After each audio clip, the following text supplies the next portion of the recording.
The big blue and green ball of Earth hung in the blackness of space. It was quiet. Around the moon, a fleet of human ships floated. They were the best Earth had. Their white metal skins shone in the sunlight. On the bridge of one ship, the UNSS Jeju, a young man named Jin watched his screens. He was a lieutenant. He took his job very seriously. His captain, a woman named Suman, stood nearby. She looked calm, but her hands were tight behind her back. "Anything on the long-range sensors, Jin?" she asked. Her voice was even. "No, Captain Suman," Jin said. "All quiet, just as the diplomats said it would be." The diplomats had talked for weeks. A group called the Cathar Imperium was coming. They said they came in peace. They said they wanted to talk about unity, but they had not answered many questions. So the fleet was sent to meet them. A show of strength. A welcome. Jin believed in it. He believed in the clean lines of his ship, the Jeju. He believed in its powerful engines and its strong energy shields. He was proud to serve on it. Down on Earth, in the middle of the huge Pacific Ocean, a different ship moved through the water. It was not sleek or shiny.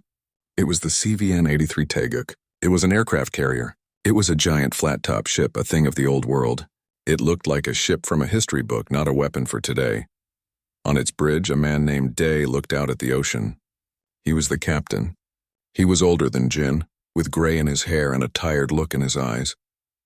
He held a cup of simple barley tea.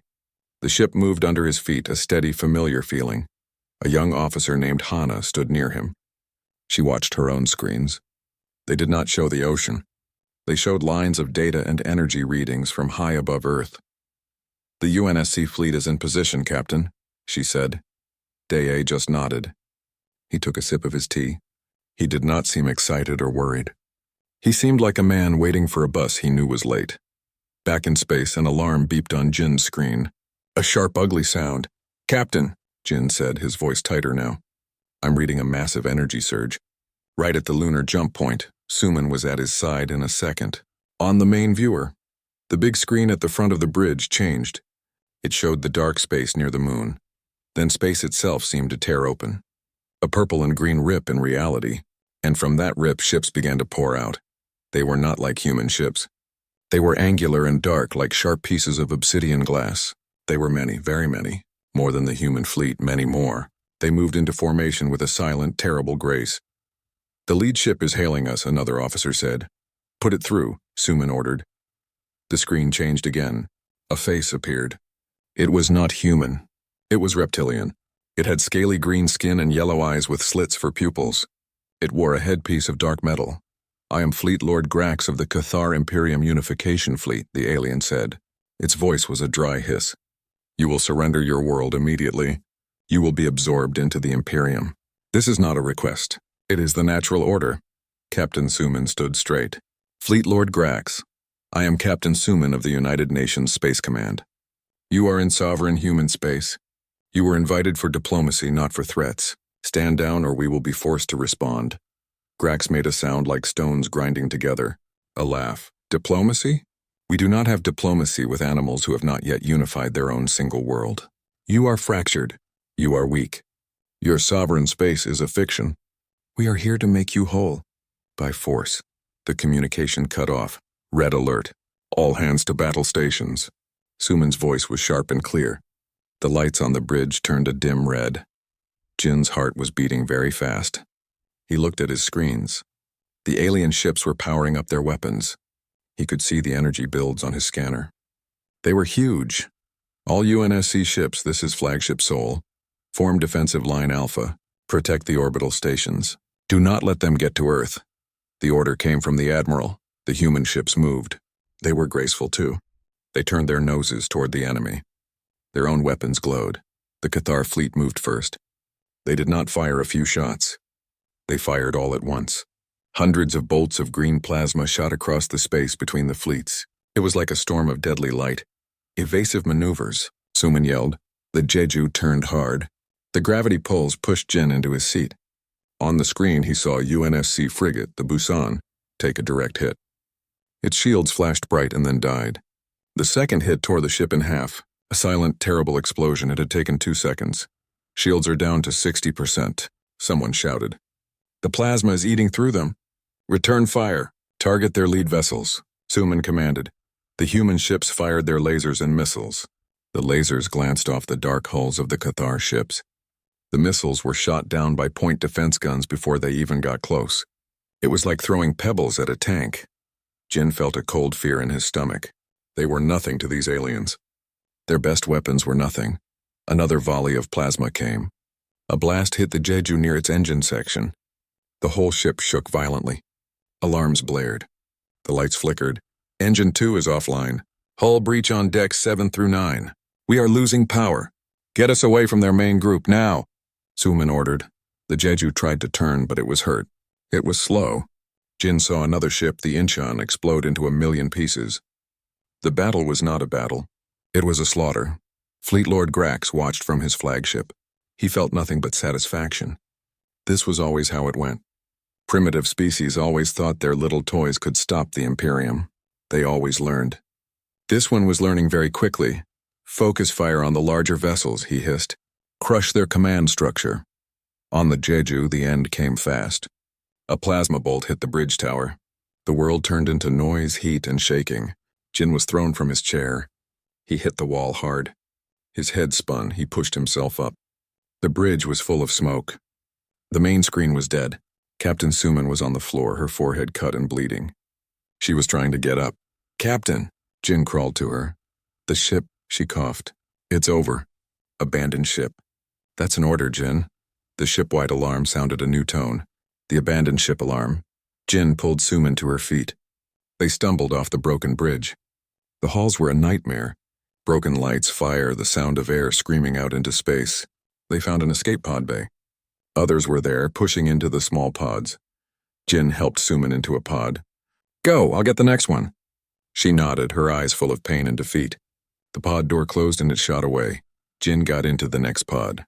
It was small and cramped. He hit the launch button. The pod was thrown out of the dying ship. He watched through the small window as the UNSS Jeju, the ship he was so proud of, drifted broken and dark. Other broken ships floated around it. The Cathar fleet was now moving past them toward Earth.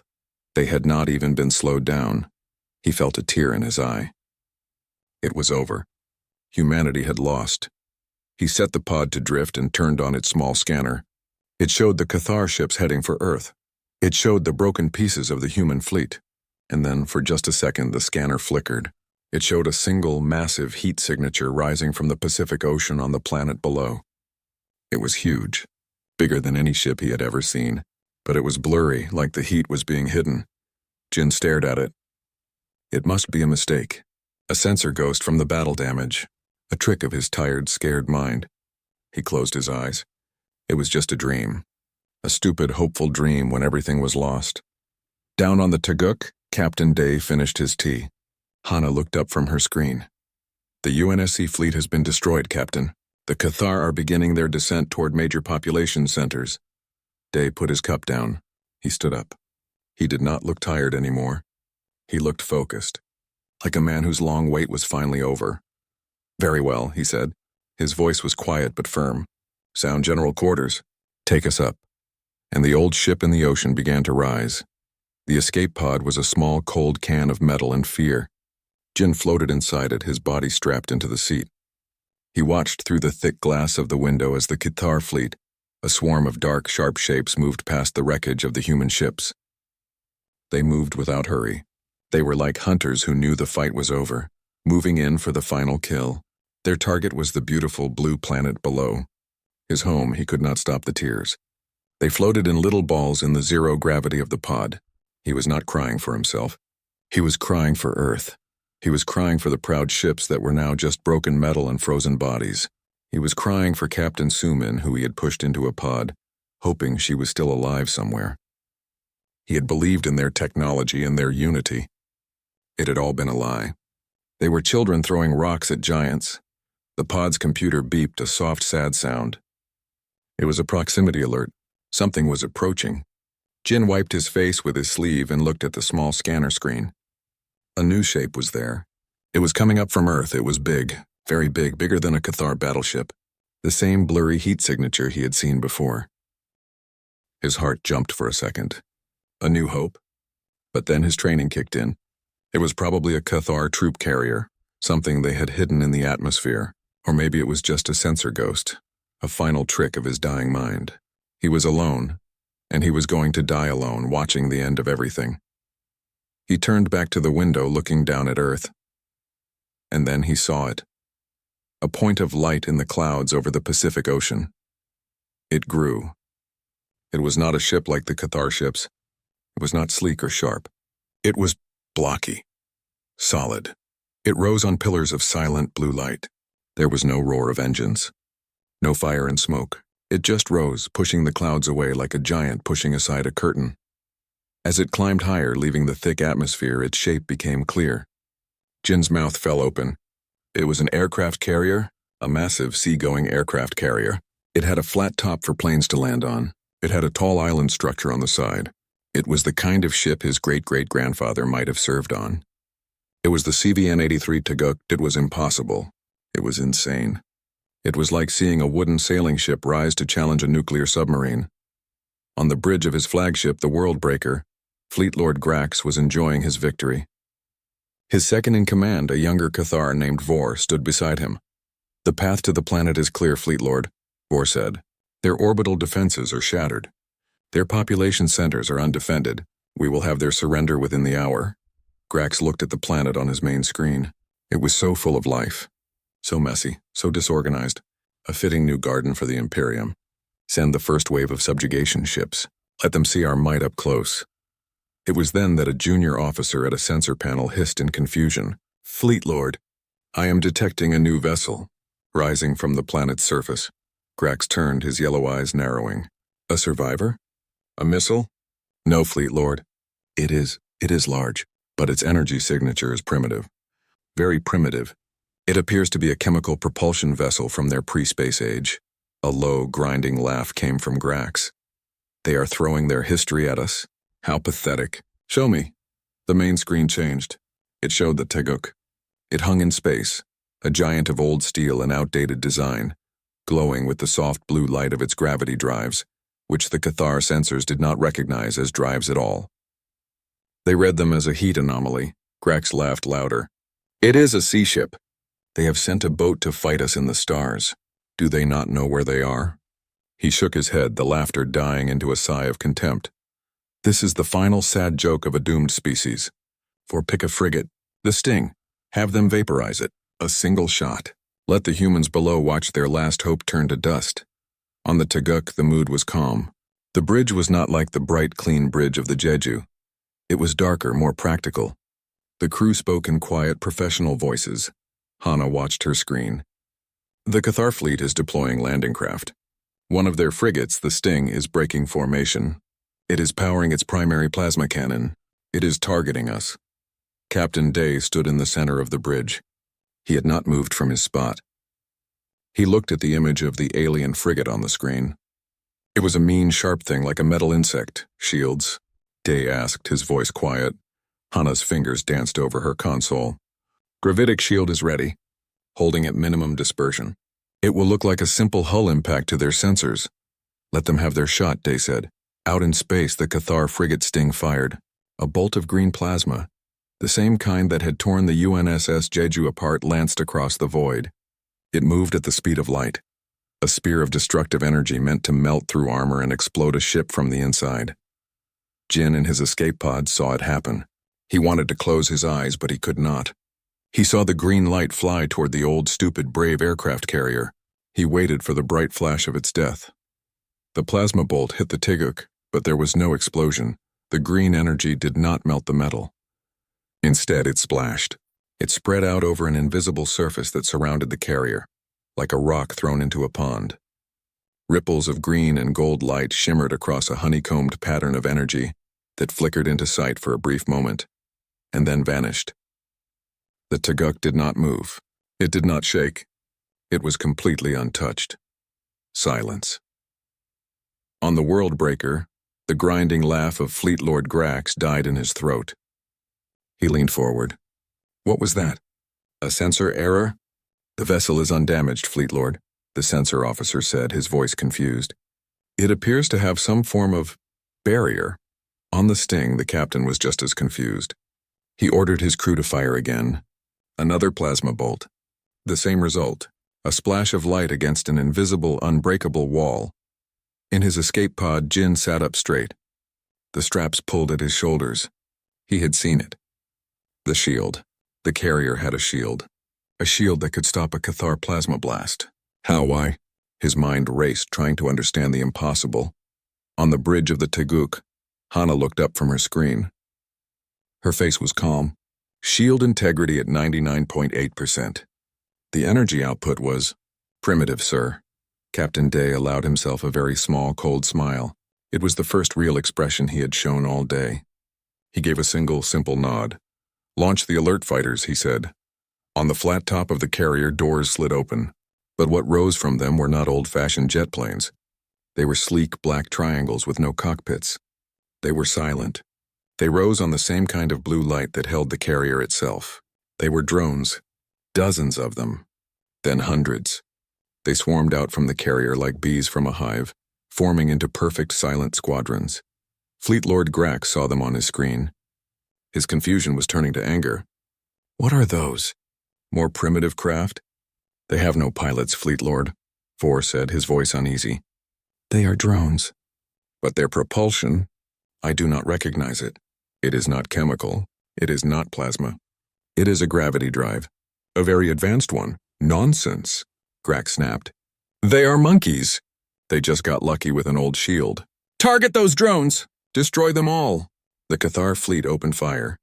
A storm of green plasma filled the space between the ships and the drone swarm. The drones moved. They did not fly like normal ships. They did not try to dodge. They moved as one, a cloud of black shapes. When the plasma bolts came, the cloud simply flowed around the bolts. The drones moved in perfect, impossible synchronization, as if they were all part of one single mind. The plasma storm hit nothing but empty space. Then the drones attacked. They did not fire lasers or missiles. They flew close to the Cathar ships. When they got close, space around the Cathar ships would warp and bend. A small dark point would appear on the alien hull. Then with a terrible silent tear, a piece of the ship would be ripped away as if grabbed by an invisible giant's hand. The drones were using gravity weapons, creating tiny controlled singularities to shred the enemy armor. The Sting, the frigate that had fired first, was the first to die. A dozen drones flew past it.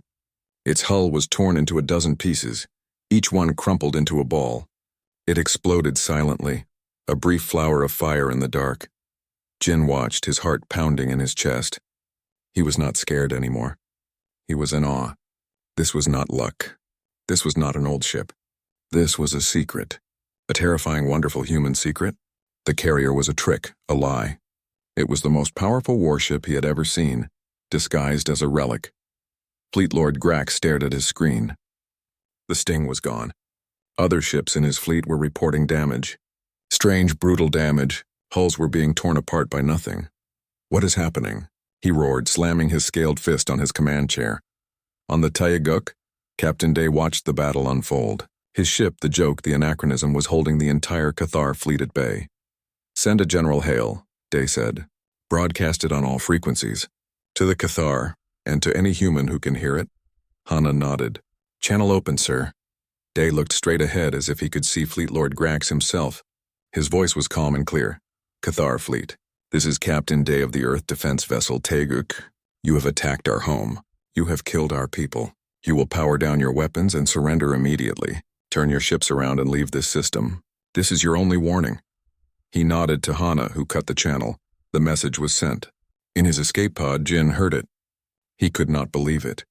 A human captain was giving an ultimatum to the aliens who had just destroyed Earth's fleet. On the World Breaker, Fleet Lord Grax heard the message. His rage was so great he could not speak for a moment. When he did, his voice was a low, dangerous hiss. Surrender? To this thing? He stood up, his tail lashing behind him. All ships. Target that carrier. Every weapon. Every ship. I don't care how. Destroy it. Destroy it now. The galaxy had frozen when the Supercarrier arrived. Now it was about to see why that was a very, very big mistake. The silence in the escape pod was absolute. Jin could hear only the hum of the life support system and the frantic beating of his own heart. On the small screen, the view was chaos. The Cathar fleet, a swarm of angry hornets, was turning its full attention to the single impossible ship. The Taguk hung in space, a giant rock in a fast-moving stream. Green plasma bolts flew towards it from all directions. They splashed against the invisible shield in waves of brilliant, useless light. The shield shimmered and rippled, a beautiful and terrifying display of power. It held. It did not even seem to be struggling. Then a new voice crackled over the pod's comms. It was a different frequency, a clean, secure channel. Unidentified escape pod, this is the CVN-83 Taguk. We are reading one life sign. Please confirm your identity. Jin fumbled for the comm button. This is Lieutenant Jin of the UNSS Jeju. My ship was destroyed. I am the only one in this pod. Copy that, Lieutenant. Hold your position. A recovery shuttle is en route. A recovery shuttle? From the carrier? Jin looked out the window. A small, sleek craft, the same matte black as the drones, detached from the underside of the Taguk. It moved towards him, silent and swift. It matched his pod speed, and a hatch opened. A magnetic clamp grabbed his pod and pulled it inside. The hatch closed. A moment later, the inner door of the shuttle opened. A human crew member in a simple dark blue uniform stood there. Lieutenant, please come with me. Leave your helmet. Jin unstrapped himself, his hands shaking. He floated out of the pod and followed the crewman into the shuttle. The ride was smooth and quiet. Soon they were docking back inside the massive carrier. The inside of the Taguk was nothing like he expected. He thought he would see a hangar full of old fighter jets. Instead, he saw a vast, brightly lit bay filled with the same black drones he had seen in battle. They were being serviced by crews and automated arms. The technology was clean, advanced, and utterly silent. The air smelled of ozone and cool metal. The crewman led him through a series of corridors. They passed the island structure, the part of the ship that looked like the bridge from the outside. But they did not stop. They went deeper, down a lift that traveled far below the waterline of the old ship's design. The doors opened onto the real bridge. It was a huge circular room. The walls were covered in screens showing data, star maps, and views of the battle outside. In the center, standing calmly, was Captain Day. The young woman, Hana, was at a console nearby. Dozens of other crew members worked at their stations, their voices low and professional. Captain Day turned as Jin entered. Lieutenant Jin, I am Captain Day. Welcome to Project Mjolnir's Forge. Jin could only stare. Project what? Sir, what is this place? This, Day said, gesturing to the room around them, is the reason the Cathar are not currently bombing our cities into dust. It is Earth's best-kept secret. He walked over to a large central table. A holographic image of the Taguk appeared above it. With a touch, Day peeled away the outer layers. The wooden flight deck, the island structure, the steel hull, all of it was a shell. A disguise. Underneath was a labyrinth of gravity drives, power cores, and technology Jin had never seen before. For decades, Day explained, while the United Nations Space Command was built to be our public face, a secret group of nations worked on this. A single weapon, a last resort. We knew that if a truly advanced enemy ever came, they would see our divided world as weak. They would see our normal ships and think they understood us. He looked at Jin. So we built a trap. We built a ship that looked like a relic, something they would laugh at and dismiss. We let them think we were primitive, and we hid our real technology inside. On the main screen, they watched as the drone swarm continued its deadly dance. A Cathar cruiser tried to ram the Taguk. A dozen drones flew in front of it. Space twisted. The cruiser was suddenly torn into a knot of compressed metal, its own momentum used to destroy it. Your fighters, Jin whispered. Are not fighters, Hana said from her console. She did not look up. They are gravity projectors. Remotely piloted by our AI, they don't shoot. They pinch and tear. The Cathar rely on plasma and energy shields, Day continued. Their science is based on that. Our science is based on controlling gravity and space itself. They have no defense against it. They cannot even properly detect it. To their sensors, we are still just a hot, primitive ship. The scale of the deception made Jin's head spin. The entire human fleet, the Jeju, all the ships and all the people, they were a sacrifice. They were the bait to make the Cathar overconfident. The thought was sickening, but he could not deny its brutal genius. Then, we can win? Jin asked, his voice full of hope. We are winning, Day said calmly, but the battle is not over. Fleet Lord Grax is arrogant, but he is not stupid. He will adapt. He will look for a weakness, as if on cue, Hana spoke up. Captain, the Cathar flagship is changing its tactics. It is pulling its smaller ships back and forming a tight defensive sphere around itself. The larger battleships are moving to the front. They are charging their main cannons. It looks like they are going to try a concentrated blast. Day nodded. They think our shield has a limit. They think if they hit it with enough power at once it will break. He almost smiled. Let them try. Hana, target the lead battleship, the one they call the Iron Will. Let's show them our main gun. Main gun ready, Captain, Hana said. Her fingers moved across her console. Gravity anvil is charged. On the main viewer, a targeting reticle appeared over the largest Cathar battleship. It was a monstrous thing covered in gun turrets. Its front glowed with a terrifying green light as it gathered energy for a massive shot. The Tiguk did not move. A section of the flight deck slid open. From below, a long, dark barrel emerged. It did not look like a normal cannon. It was smooth and featureless. Fire, Day said. There was no sound, no flash of light, no recoil. But out in space, the Cathar battleship Iron Will simply collapsed. An invisible force, 1,000 times stronger than the planet's own gravity, slammed down on it from all sides. The ship crumpled like a paper cup in a fist. Its glowing weapons, its strong armor, its crew, everything was crushed into a perfect sphere of scrap metal no bigger than a small house. The sphere hung in space for a moment, and then the internal reactors went critical. It flashed into a brief miniature sun and then vanished. The effect on the battle was instant. The Cathar attack faltered. The green glow from the other battleships died down. They were stopping their charge. They were frozen in shock and fear. In his escape pod, now stored safely in the Tiguk's bay, Jin had seen the whole thing on his screen. He felt a chill that was not from the cold. This was not just winning.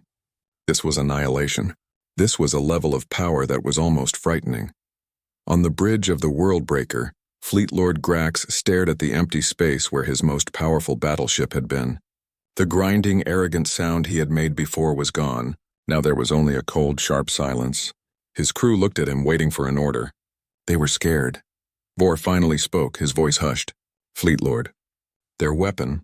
What was that? Our sensors recorded a gravity wave of impossible magnitude. It is a technology we have only theorized. Grax did not answer. He was still staring at the screen, at the unassuming, blocky shape of the human carrier. The joke, the relic. It had just destroyed his flagship's sister ship without even moving. He had come to this system expecting to unify a primitive world. He had found a monster hiding in the grass. He slowly turned his head, his yellow eyes burning with a new emotion. Not anger, not yet. It was the first flicker of understanding. Understanding that he had made a very, very grave mistake. Recall all fighters, he hissed, his voice low and dangerous. Pull the fleet back to a defensive perimeter. Do not engage that ship directly again. He sat down in his command chair, his mind racing. They could not fight this thing head-on. Its technology was too different, too powerful. But every ship had a weakness. Every system had a flaw. He just had to find it. The human carrier had emerged. The galaxy had frozen, and now the real fight was about to begin. The fight not of strength against strength, but of mind against mind. The Cathar had technology, but the humans, it seemed, had a secret. And secrets were the most dangerous weapons of all.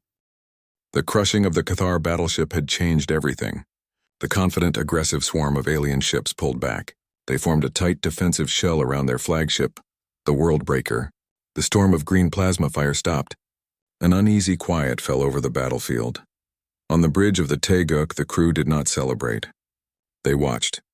Their faces were calm, but their eyes were focused. They knew the enemy was not running. They were thinking. Captain Day stood with his hands behind his back. He's smart, he said, mostly to himself. He knows he can't beat us in a straight fight, so he won't fight straight. Jin, who had been given a place to stand and observe, felt a knot of tension in his stomach. The hope he had felt was now mixed with fear. The Cathar were not just animals. They were soldiers, and a cornered soldier is the most dangerous kind. On the World Breaker, Fleet Lord Grax was indeed thinking. He paced on his command deck, his tail lashing. Their weapon is powerful but slow, he hissed. It must take time to charge. And their drones? They are controlled by a single intelligence, an AI. He stopped and looked at his second, Vor. AIs are logical. They see patterns. They predict. So we will not be predictable. He turned to his tactical officer. New orders. All ships begin evasive pattern Cathar 7, maximum random thrust. No ship is to hold a course for more than 3 seconds, and target the drones. Not with plasma, but with our point defense kinetic guns. Fill the space around them with metal. Overwhelm their local sensors. The order went out. The Cathar fleet, which had been a still formation, suddenly erupted into chaotic motion. Ships darted in every direction, their engines flaring. They stopped, started, turned, and spun with no apparent pattern. It was like watching a swarm of gnats in a storm. At the same time, thousands of small rapid-fire guns on the Cathar ships opened up. They did not fire energy. They fired solid slugs of metal. A cloud of bullets filled the space between the fleet and the drone swarm. On the Taguk, Hana's calm voice reported the change. Captain, the enemy is employing high-speed random maneuvers. Their attack pattern is no longer coherent. They are also using kinetic weapons against the drones. The AI is reporting a 15% drop in predictive accuracy. The drones are having to react, not anticipate. The main screen showed the effect. The beautiful flowing dance of the drones became jerky. A drone that moved to avoid a plasma bolt flew directly into the path of 100 kinetic slugs. It was torn apart. Then another. The cloud of black triangles began to thin. The AI is struggling with the chaos, Hana said, her fingers flying across her console. The random movements and the kinetic screen are creating too many variables. We are losing drones faster than we can recover them. Captain Day's face was grim. He had expected this. The enemy had found the first crack. The AI was a brilliant tactician, but it was still a machine. It needed order to create its perfect logical destruction. The Cathar were offering only madness. Pull the drones back to a defensive perimeter around the ship, Day ordered. Concentrate on protecting the Taguk. The remaining drones flew back, forming a protective screen. But the Cathar pressed their advantage. Seeing the drones retreat, they grew bolder. A group of fast attack ships broke from the main fleet. They ignored the drones and flew on a crazy zigzag path directly toward the Taguk. They are going to ram, Jin shouted, his military training taking over. The AI, focused on the immediate threats of the kinetic fire, was a fraction of a second slow to react. The attack ships were too close, moving too erratically. One of them, a needle-like ship, broke through the drone screen. It slammed into the honeycombed energy shield of the Taguk. The shield held, but this was not a plasma bolt. This was a physical impact. The ship exploded on contact. The shield flashed bright white. The Taguk shuddered. For the first time, the huge ship moved, pushed back slightly by the force of the blast. Alarms blared on the bridge. Gravitic shield is destabilizing on the port side, an engineer called out. The physical impact coupled with the energy bleed from the kinetic fire is overloading the projectors. Direct hit to the primary gravity drive housing. We have a containment leak. Another voice yelled. The lights on the bridge flickered. The ship shuddered again. They were hurt. Fleet Lord Grack saw the shudder on his sensors. He saw the shield flicker. A savage grin spread across his reptilian face. They're their weakness. They are strong against energy, but a physical shock can hurt them. All ships, target that carrier with everything. Ram it if you have to. Break its shield. The situation was turning. The Cathar fleet, emboldened, began to surge forward again. Their movements were still chaotic, but now they were focused. They were like piranhas, sensing blood in the water. On the Taguk, the crew worked frantically to stabilize the systems. But the AI was losing control. The drones were being picked off. The shield was failing in sections. Another ramming attack could cripple them. Jin watched in horror. They had been so powerful, so untouchable. Now it was all falling apart. He looked at Captain Day, expecting to see panic. He did not. Captain Day's face was set in a look of hard determination. He looked around at his bridge crew. He saw the fear in their eyes. He saw the flashing red lights on the consoles. He took a deep breath. Disengage the tactical AI, he said, his voice loud and clear over the alarms. The crew stopped. Everyone looked at him. Even Hana paused, her hands hovering over her console. Sir? She asked. The AI is a brilliant tool, Day said. But it is a tool for an orderly enemy. This enemy is not orderly. They are chaotic. Illogical. He looked at the faces of his crew. So we will fight chaos with chaos. Switch to human wave command. A new kind of energy filled the bridge. It was not the quiet efficiency of before. It was a raw, electric feeling. All around the ship, In rooms Jin had not seen, thousands of crew members sat in special chairs. They put on headpieces that looked like simple nets of silver wire. They closed their eyes. On the bridge, screens lit up showing a complex neural network. Thousands of tiny lights, each one representing a human mind, began to connect. They were not being controlled. They were being linked. Their brains were becoming the processors. Their thoughts were becoming the code. "The system is ready, Captain," Hana said, a new tone of awe in her voice. "Then let's show them what human spirit really looks like," Day said. "All control to the wave." The change was instant. The drones, which had been flying in a stiff defensive pattern, suddenly came alive. They moved with a fluid, organic grace that was completely new. They did not just avoid fire. They danced between the kinetic slugs. They moved in pairs and trios, creating their own patterns of unpredictable chaos. A group of drones flew toward a Cathar cruiser. Instead of tearing its hull, they flew in close formation and created a powerful gravity wave that pushed the cruiser directly into the path of its allies' plasma volley. The two alien ships destroyed each other. The drones began to feint and bluff. A single drone would dart toward a large battleship, making it waste its main cannon on empty space, while 10 other drones dismantled a frigate from behind. Jin felt it. He could see the difference. It was no longer a machine fighting. It was art. It was a terrible, beautiful, and deadly art. The collective imagination, intuition, and sheer stubbornness of thousands of human minds were now guiding the battle. They were doing things no AI would ever think of because they were illogical, insane, and brilliant. Captain Day looked at Jin. "You have combat experience. Your mind has seen their tactics. Your fear, your anger, your will to survive.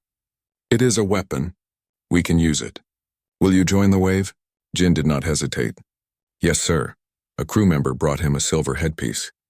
Jin put it on. He closed his eyes. At first it was noise. 1,000 thoughts, feelings, and memories that were not his own. It was overwhelming. But then he focused. He thought of the Jeju. He thought of Captain Suman. He thought of the green plasma bolts and the feeling of helplessness. He pushed that feeling into the network.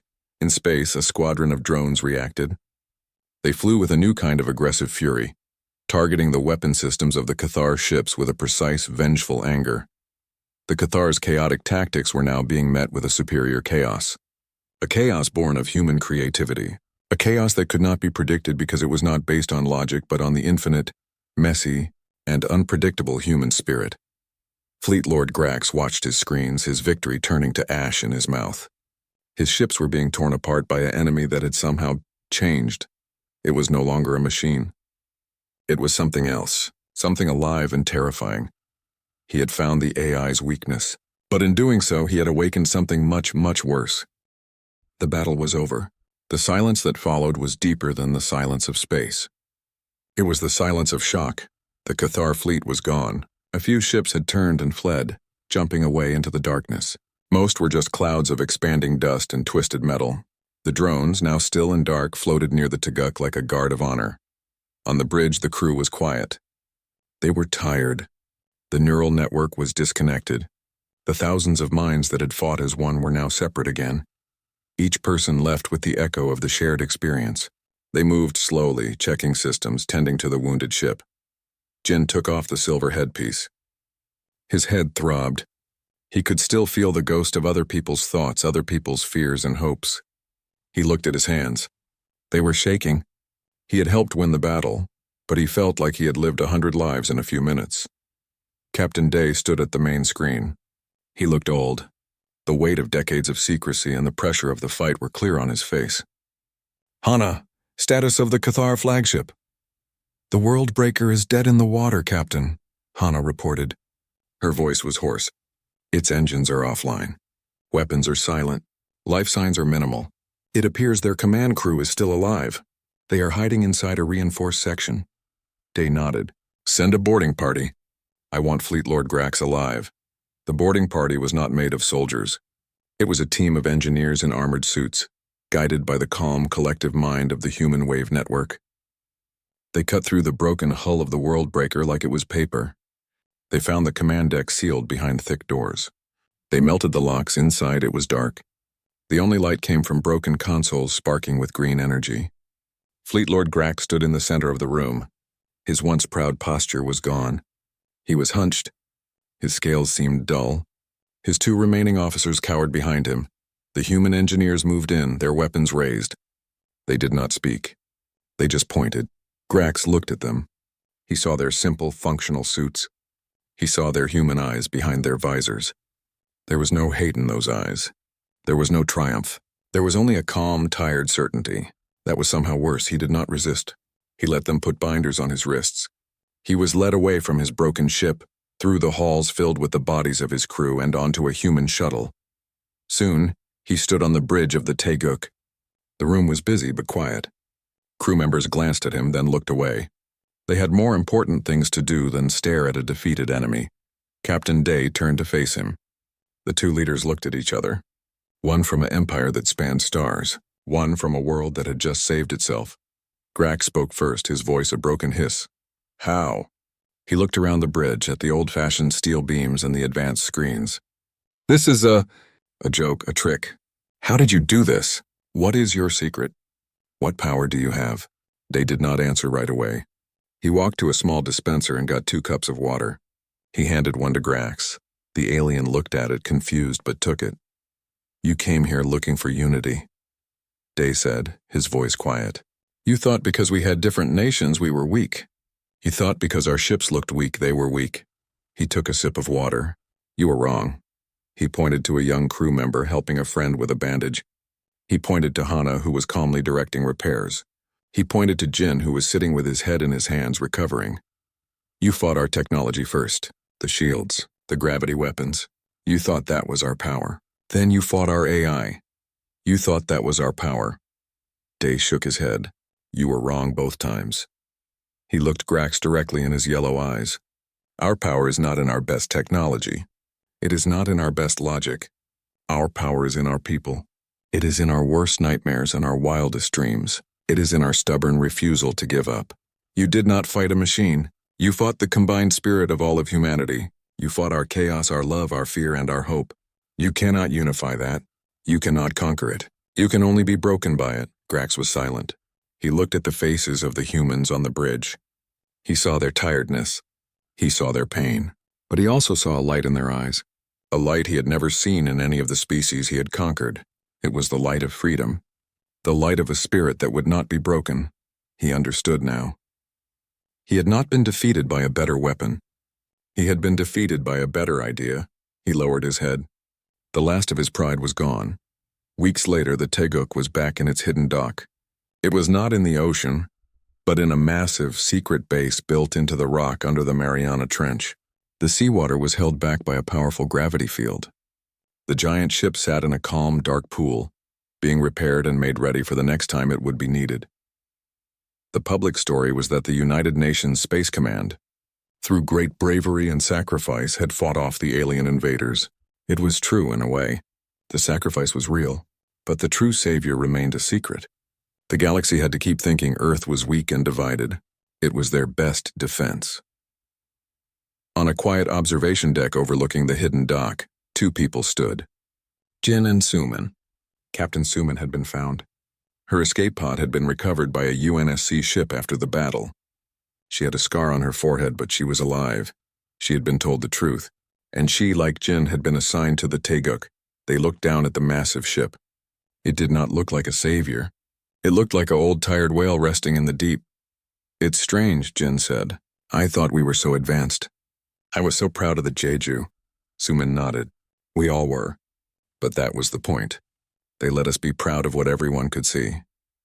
So the enemy would never look for what was hidden. A crew member approached them. It was Hana. She handed Jin a datapad. The initial scout reports are in. From the Cathar navigation computer we captured. Jin took the pad. It showed a star chart. It was a map of the Cathar Imperium. Dozens of stars, hundreds of planets. All of them under the rule of the Cathar. All of them unified by fear. But there were other marks on the map. Other empires. Other species. The galaxy was not empty. It was full of life. And now one of those lives knew about Earth.